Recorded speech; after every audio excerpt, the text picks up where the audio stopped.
Bom dia, meus amados irmãos, a graça e a paz do nosso Senhor Jesus Cristo. Meus queridos, hoje nós vamos ter uma lição muito interessante. É uma lição sobre a história da Igreja Presbiteriana. Como nós sabemos, no dia 12 de agosto de 1859, chegava ao Rio de Janeiro o missionário Symington. Symington veio dos Estados Unidos, dando origem, assim, à Igreja Presbiteriana no Brasil. Hoje nós vamos caminhar um pouquinho na história e ver qual é a origem e a história da Igreja Presbiteriana. Claro que não é nossa pretensão esgotarmos o assunto, mas estaremos tendo alguns tópicos muito importantes para o conhecimento da história da nossa igreja.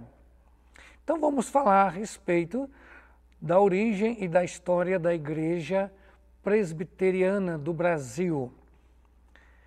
Para isso eu convido os amados a abrirem as suas Bíblias no Evangelho de Mateus, capítulo 16, versículo 18, que diz assim: Também eu te digo que tu és Pedro, e sobre esta pedra edificarei a minha igreja, e as portas do inferno não prevalecerão contra ela. Queridos, vamos tecer algumas considerações. A história do presbiterianismo remontam desde a Reforma Protestante do século XVI, mais propriamente com a chamada Segunda Reforma, tendo como um dos seus expoentes João Calvino.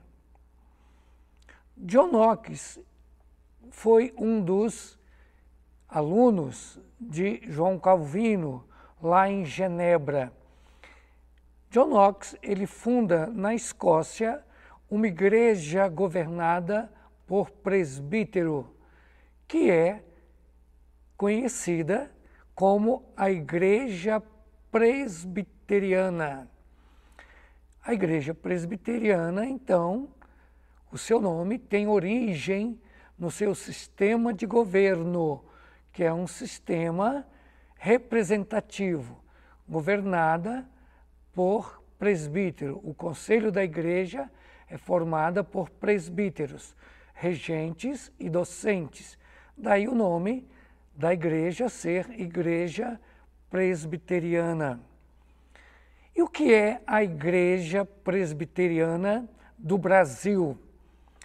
Consultando a nossa Constituição interna, a Constituição interna da Igreja Presbiteriana do Brasil, no seu artigo 1º, nós temos que a Igreja Presbiteriana do Brasil é uma federação de igrejas locais que adota como única regra de fé e prática as Escrituras Sagradas do Antigo Testamento e do Novo Testamento, e como sistema expositivo de doutrinas e prática, a sua confissão de fé e os Catecismo Maior e Breve Catecismo de Westminster.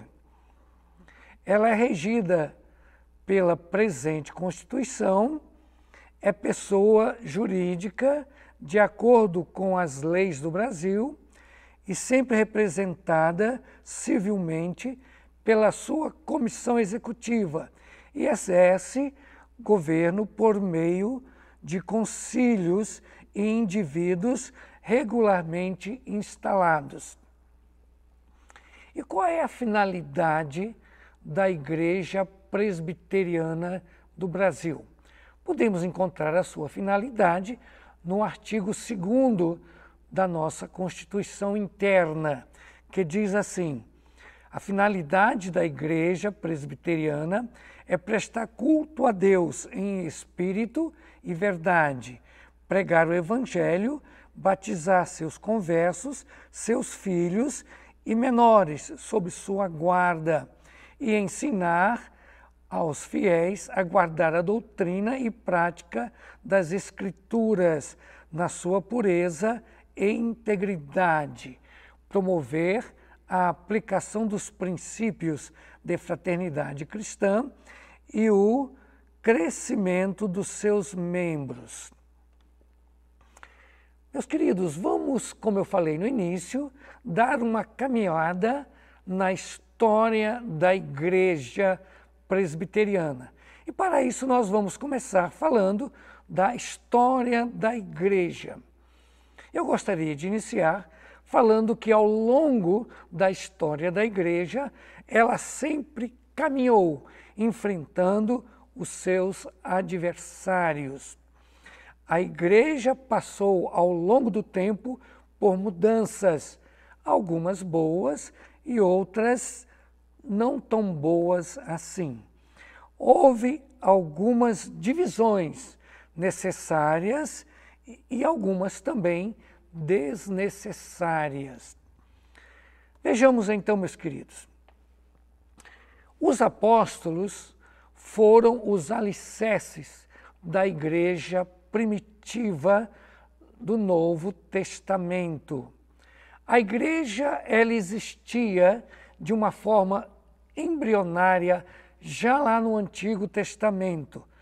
A igreja primitiva, ela se ramificou em vários grupos.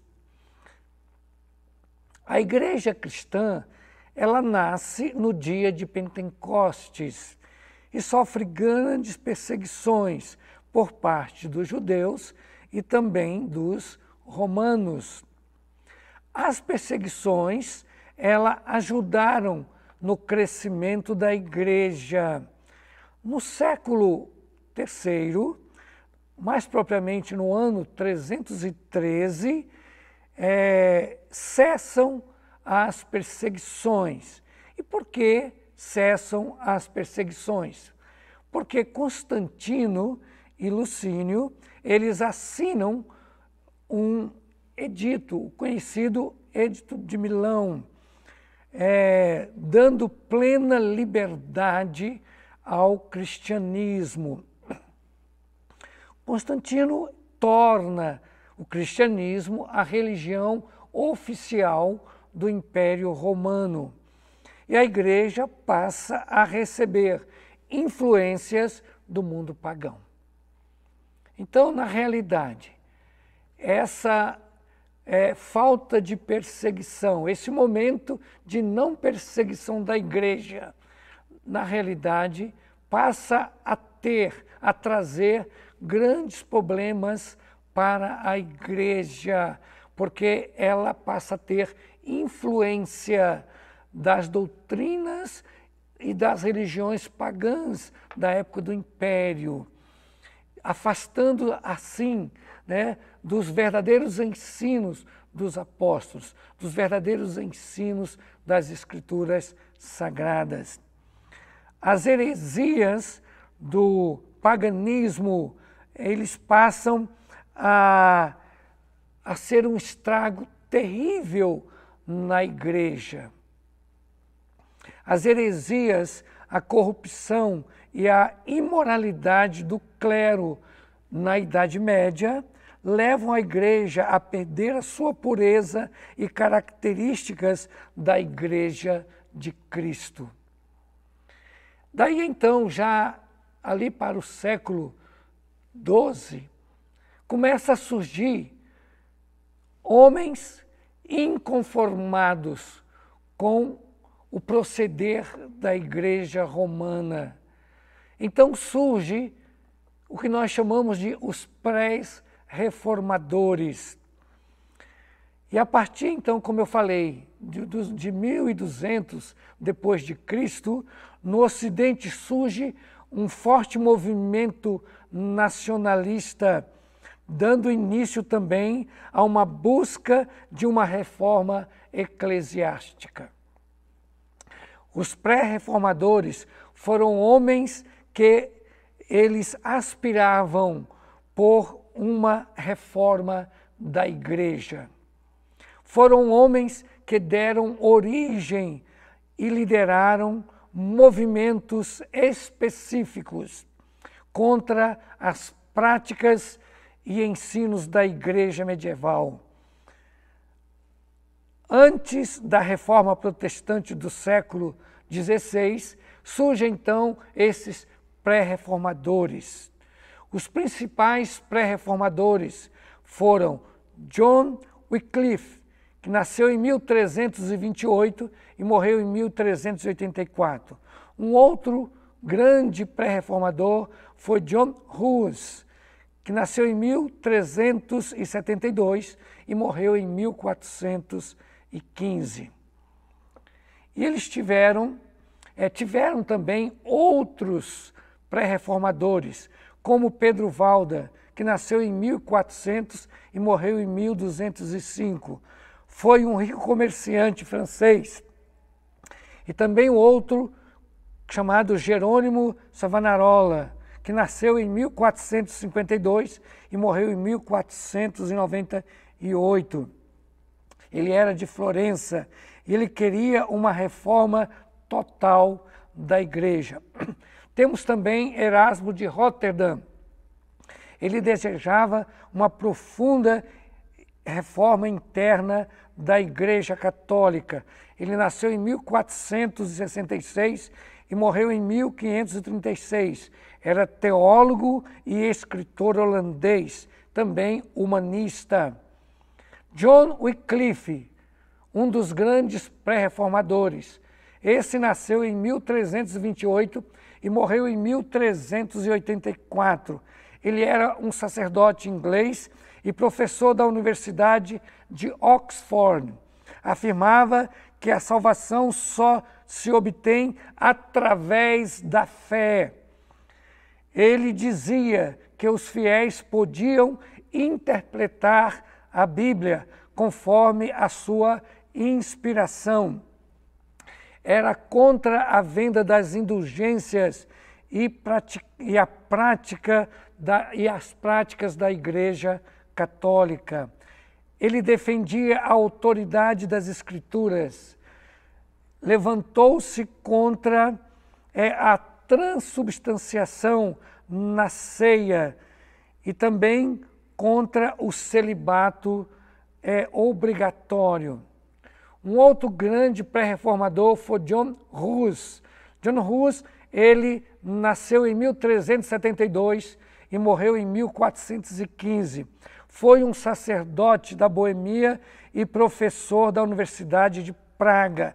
Ele negava que os sacerdotes podiam realizar a transubstanciação. Ele condenava a veneração dos santos e de Maria. Ele defendia que o cabeça da igreja era o nosso Senhor Jesus Cristo e não o Papa. Ele defendia a ideia da igreja invisível, formada pelos crentes do passado, do presente e do futuro, que foram eleitos por Deus para a sua salvação. Dizia que nem todos os membros da igreja visível pertenciam à igreja invisível, à igreja triunfante. Ele desconsiderava as bulas papais quando elas contradiziam as Escrituras. Ele reconhecia as Escrituras como única regra de fé e prática.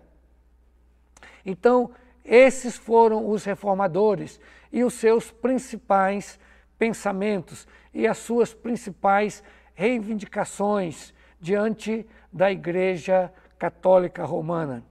Mas, como nós sabemos, no século XVI surge o que nós chamamos da Reforma Protestante do século XVI. Vejamos então, meus queridos, a Reforma Protestante do século XVI foi um forte movimento que surgiu na Igreja Católica com o propósito de promover mudanças nas práticas da igreja. Meus queridos, quais foram as causas principais da reforma protestante do século XVI? Vejamos então algumas dessas causas. A primeira foi a grande corrupção que havia na Igreja Católica. Os nobres também viram a possibilidade de romperem com o Papa e os altos tributos pagos à Igreja Romana. As práticas e questões teológicas da Igreja que eram contrárias ao ensino dos apóstolos e da Bíblia. Existiam também na época grandes fatores que na época contribuíram para a reforma. O mundo estava em evolução e muitos fatores haviam naquela época que contribuíram para o sucesso da reforma protestante. Claro que o maior sucesso se deve a Deus, estava no propósito de Deus, nos planos de Deus, que a igreja mudasse. Mas vejamos então alguns dos fatores da época que contribuíram. Primeiro, a invenção da imprensa. Porque com a invenção da imprensa, meus amados, como nós sabemos, tornou-se fácil, né, a publicação, a edição da Bíblia, e ela então foi mais facilmente colocada na mão do povo. A própria descoberta da América, a esperança de um novo mundo e também a Inquisição, que perseguia aqueles que eram contrários à doutrina e às práticas da Igreja Católica. A venda das indulgências também contribuíram, porque na venda das indulgências se dizia que podia-se até mesmo salvar a alma do purgatório daqueles que morreram e não foram para o céu, se pagasse. Então isso chamava-se de venda de indulgências. Também um dos fatores foi o aumento do potencial econômico dos países da Europa. Temos também como dos fatores que influenciaram foi o sentimento nacionalista em face da interferência papal. O Papa interferia nos outros países. Onde havia a Igreja Católica, havia uma influência nos governos. Então, surge um forte sentimento nacionalista, contrário, não é, às interferências do Papa. Um outro fator foi a formação das monarquias nacionais e o renascimento cultural. A desmoralização da Igreja por sua corrupção e também a expansão marítima e comercial e o crescimento e o fortalecimento da burguesia. Meus queridos, nós sabemos que o grande reformador do século XVI foi Martinho Lutero, que nós chamamos de o grande reformador. Vamos ver um pouquinho a respeito de Martinho Lutero. Martinho Lutero foi o homem que Deus levantou para desencadear um movimento que resultou na reforma protestante do século XVI. Lutero foi um monge agostiniano, nasceu em 1483 e morreu em 1548. E ele era mestre em artes, doutor em teologia, foi professor de teologia bíblica na Universidade de Wittenberg. Lutero, ele vivia angustiado e, lendo em Romanos capítulo 1, versículo 17, ele descobriu que a graça de Deus era que levava o homem à salvação. E no dia 31 de outubro de 1517, ele afixou as suas 95 teses na porta da capela de Wittenberg. Meus queridos, Martinho Lutero contrariou a igreja com essas suas ideias, com as suas 95 teses, que logo chegou ao conhecimento do Papa. E ele foi excomungado em 1521, dando força daí em diante à reforma protestante do século XVI. Teve um outro grande reformador, que nós chamamos que é conhecido com o nome de João Calvino. Vejamos então quem foi João Calvino. João Calvino era um teólogo francês, mestre em ciências humanas e doutor em teologia. Ele nasceu em 1509 e faleceu em 1564. Em 1536, ele publicou a sua principal obra. E em 1536, ele, como eu falei, publicou a instituição da religião cristã, mais conhecida como as Institutas de Calvino. Ele pertenceu à segunda geração de reformadores. Meus queridos, ele fundou a Academia de Genebra, onde, nesta academia, ele recebeu de diversas partes da Europa refugiados que eram perseguidos por causa da reforma. Entre eles, John Knox, o grande reformador da Escócia e pai do presbiterianismo. Meus queridos, e o que é o presbiterianismo? Vamos ver então como nasce o presbiterianismo e o que é o presbiterianismo. Vejamos então um pouco da história do presbiterianismo. Vamos retroceder um pouquinho na história da Reforma. Na Suíça surge o reformador Ulrich Zwinglio e também um outro reformador chamado Guilherme Farel, que convida João Calvino para ficar em Genebra. João Calvino, como eu falei, um reformador francês, que foi perseguido na França, e ele foge então e passa por Genebra. Chegando em Genebra, Guilherme Farel fica sabendo que ele estava em Genebra e o convida para ajudá-lo na administração de Genebra, e ele então aceita e fica ali por mais ou menos 2 anos. João Calvino, então, ele sistematiza as doutrinas da Reforma Protestante através dos seus escritos. E o principal deles, como eu falei, foi as Institutas, tendo como campo de ação Genebra. Então, Calvino, ele atua na cidade de Genebra. Meus queridos, John Knox, um perseguido da igreja anglicana, lá nas Ilhas Britânicas, na Inglaterra, ele então foge para a Europa. E então, sabendo que João Calvino tinha uma academia lá em Genebra, onde se estudava teologia reformada, ele então vai para lá e estuda então com João Calvino.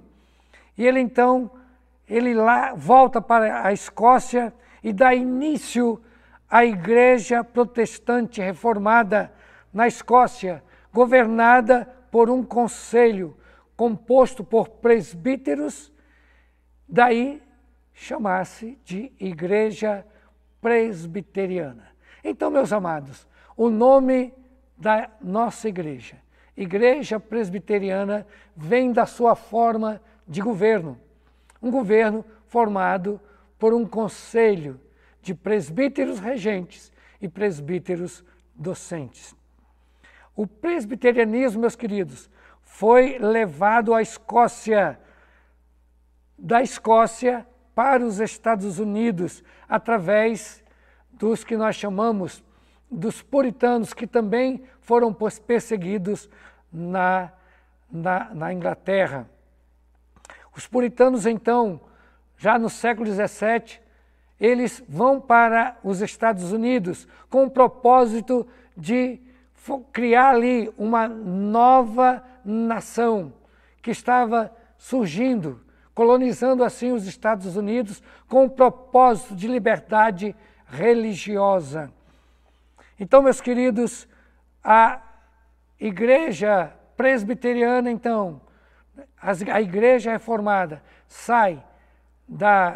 vai das Ilhas Britânicas para os Estados Unidos. E dos Estados Unidos vem para o Brasil, mais propriamente no ano de 1859, por Archibald Green Symington, que nós falaremos daqui a pouquinho mais sobre ele. Vejamos então o presbiterianismo no Brasil. Meus queridos, na realidade, a Igreja Reformada no Brasil não teve basicamente ou propriamente um início ou uma tentativa de implantação com Archibald Green Symington. Desde os primórdios da colonização do nosso país, houve duas grandes tentativas de se formar aqui, de trazer-se para o Brasil a doutrina reformada. E a primeira tentativa ocorre ainda lá em 1557, meus queridos, 1557, através do explorador francês Nicolas Durand de Villegagnon. Ele teve conhecimento, era um francês, e tinha conhecimento da reforma que ocorreu na França e em vários países da Europa. Então ele entra em contato com o próprio João Calvino e pede para enviar para o Brasil pastores reformados. Então, meus queridos, João Calvino envia 2 pastores, acompanhado de uma comitiva de 14 pessoas, que chega ao Brasil em janeiro de 1557. Então ali houve uma celebração e a primeira tentativa de implantação da doutrina reformada no nosso país, que era colonizado pelos portugueses, de origem católica romana. Meus queridos, então Villegagnon, no Rio de Janeiro, então, ele mesmo, ele implanta ali através dessa comitiva a reforma protestante. Mas Villegagnon, influenciado por um sacerdote católico, jesuíta, ele então se revolta contra esses pastores e o expulsa, surgindo assim o que nós chamamos dos primeiros mártires da reforma no continente americano. E também nasce o que nós chamamos de a primeira confissão de fé reformada nas Américas. Mas isso é uma história para uma outra aula. Meus queridos, a segunda tentativa de introdução da fé reformada no nosso país ocorre em 1654, com a invasão holandesa chefiada por Maurício de Nassau. Esta invasão não dura muito, mas Maurício de Nassau, com poucos anos, aqui no Brasil, ele consegue, desde São Luís, no Maranhão, até mais ou menos Alagoas e Sergipe, ele implanta ali a fé reformada. Faz um grande trabalho até de evangelização dos indígenas, mas também foi perseguido e expulso pelos portugueses. Então essa foi a segunda tentativa de implantação da fé reformada no nosso país. Mas como é realmente o nascimento da Igreja Presbiteriana do Brasil? Vejamos então, como eu falei, a Igreja presbiteriana, ela surge realmente no Brasil através do resultado e do pioneirismo de um grande missionário americano chamado Ashbel Green Simonton, que nasceu em 1833 e morreu em 1867. A sua decisão de vir para o Brasil, ela ocorre quando ele ouve, ainda no seu primeiro semestre de bacharelado em teologia, ele ouve uma palestra do Dr. Charles Hood, um grande teólogo norte-americano, e essa palestra falava sobre missões no mundo. E ele então sente uma paixão de se tornar um missionário quando terminar o seu curso e se tornar um pastor. E ele então nutre esse desejo. E logo 2 meses após a sua formatura, ele então decide vir para o Brasil para evangelizar e implantar o presbiterianismo aqui no nosso país. Ele então foi um grande missionário. Ele então, meus queridos, como eu falei, decide vir para o Brasil. E ele chega no Brasil, mais propriamente na cidade do Rio de Janeiro, no dia 12 de agosto de 1859. É por isso que nós comemoramos este ano 161 anos de presbiterianismo no nosso país. Vejamos então quais foram os principais trabalhos de Simonton. Meus queridos, no dia 22 de abril de 1860, ele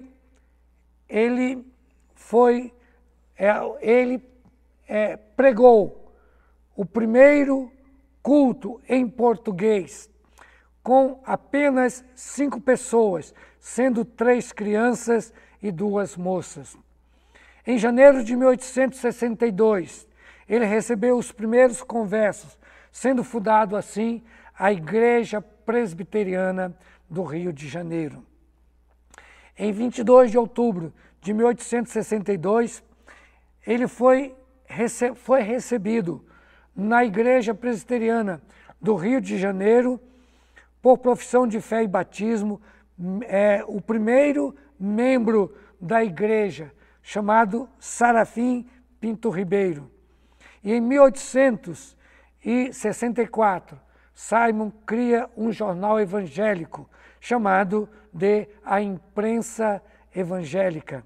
Ele criou o Presbitério do Rio de Janeiro em 1865 e organizou um seminário presbiteriano em 1867, e logo após ele faleceu. Ashbel Green Simonton morreu acometido pela febre amarela, com apenas 34 anos, estando aqui no Brasil por apenas 8 anos, e realizou esta grande obra.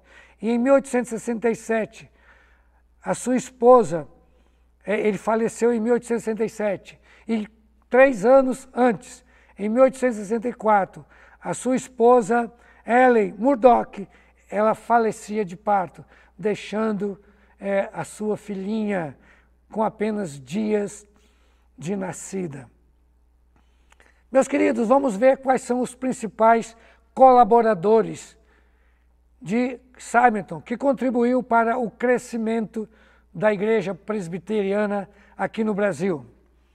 Foram, primeiro, o seu cunhado, Alexandre Blackford, que em 1865 organizou a Igreja Presbiteriana de São Paulo e também a de Brotas.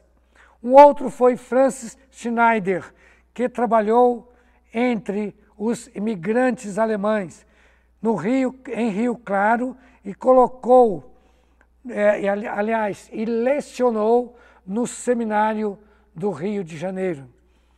George Chamberlain foi um outro grande colaborador. Ele foi um grande evangelista e